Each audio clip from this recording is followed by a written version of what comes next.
Hello বন্ধুরা, welcome back to our channel Parineeta Biswajit চ্যানেলে তোমাদেরকে অনেক অনেক স্বাগত। আশা করি থাম্বনেল দেখে বুঝতেই পারছো আজ হায়দ্রাবাদ থেকে ট্রেনে করে সোজাসুজি চলে যাব তিরুপতি। সেই ভিডিও তোমাদের সঙ্গে দেখাবো। সকাল 10টার সময় চেক আউট করে হোটেল থেকে বেরিয়ে অটো ধরে আমরা সোজাসুজি হায়দ্রাবাদ স্টেশনে এসে পৌঁছেছি। তাই কিছুই খাওয়া হয়নি, সেই কারণে আমরা ব্রেকফাস্ট করে নিচ্ছি। আমরা স্লিপারের টিকিট কেটেছি আর আস্তে আস্তে আমাদের ট্রেনটাও ছেড়ে দিয়েছে তিরুপতির উদ্দেশ্যে।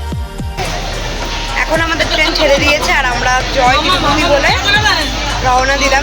সেকেন্দ্রাবাদকে টাটা বাই বাই করে দিচ্ছি। পরপর আবার পরে 3 বছর দেখা হবে। সাথে থাকো, পুরো ভিডিও দেখতে থাকো। জানো তো বন্ধুরা, তিরুপতির নাম করে বেরিয়েছি ঠিকই, কিন্তু শেষ রক্ষা হয়নি। হঠাৎ করে আমার দুটো কিডনি চেপে গিয়ে আমার ডায়ালিসিস হয়েছে কলকাতাতে এসে। তিরুপতিতে ভীষণ অবস্থা খারাপ ছিল। ওখানে গিয়ে আমি তিরুপতি মন্দিরও ঘুরতেও পারিনি। সব ডিটেলসেও তোমাদেরকে বলবো অন্য ভিডিও। তাই তো কয়েক মাস আমি ভিডিও করা বন্ধই করে দিয়েছিলাম, শুধুমাত্র শর্ট ভিডিওগুলোই ছেড়েছি। বেশ কয়েক মাস আগে দুটো ভিডিও ছেড়েছিলাম আর এখন ভিডিও দুটো ছাড়ছি। জীবনের গতি ও গল্পের নদীর মতো, কখন কোন দিক দিয়ে বয়ে যায় এঁকে বেঁকে সেটা কিন্তু কেউ বুঝতেও পারে না। আর ঠিক সেটাই আমার সাথে হয়েছে।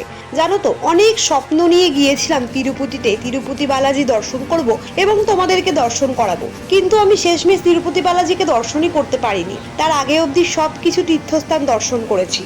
এর দিন তো অনেক লাইন দিয়ে আমি অনেক ভিডিও সবকিছু তোমাদের দেখাবো, লাইন দিয়ে টিকিট পেয়েছি। কিন্তু পরের দিনকে যখন তিরুপতি বালাজিকে দর্শন করব, ঠিক সকাল 10টা থেকে আমার প্রচন্ড পেটে ব্যথা, বমি এবং ডিহাইড্রেশন হচ্ছিল। প্রচন্ড শরীর খারাপ হয়ে গেল আমার আর আমার দিদার। আর তারপরেই শেষমেশ শেষ রক্ষা হলো না, দুজনারই একসঙ্গে কিডনি ড্যামেজ হয়ে গেল। আর শেষমেশ কলকাতাতে এসে আমার অবস্থা প্রচন্ডই বাড়াবাড়ি হয়ে গেল। দিদা যেইটুকুনিও বা ভালো ছিল, আমার অবস্থা কিন্তু খুবই খারাপ হয়ে গেল। আমাকে অনেক বড় বড় নার্সিং হোমে নিয়ে গিয়ে ঠিক করতে হয়েছে, ডায়ালিসিস করতে হয়েছে, তারপরে আমার শরীর সুস্থ হয়েছে।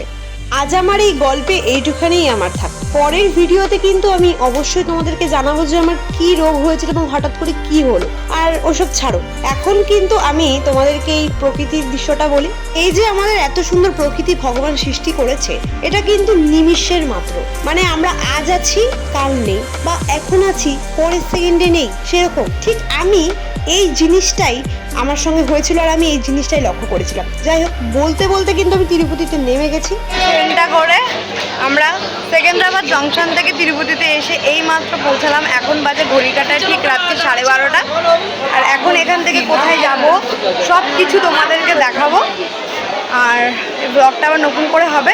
আমরা 1 নম্বর প্ল্যাটফর্মের দিকে যাব, গিয়ে কোথায় কি কুপন নেব, কি করেছি, কি হোটেল, সবটা তোমাদেরকে ভালো করে দেখাবো। সাথে থাকো, আমার ভিডিও দেখতে থাকো।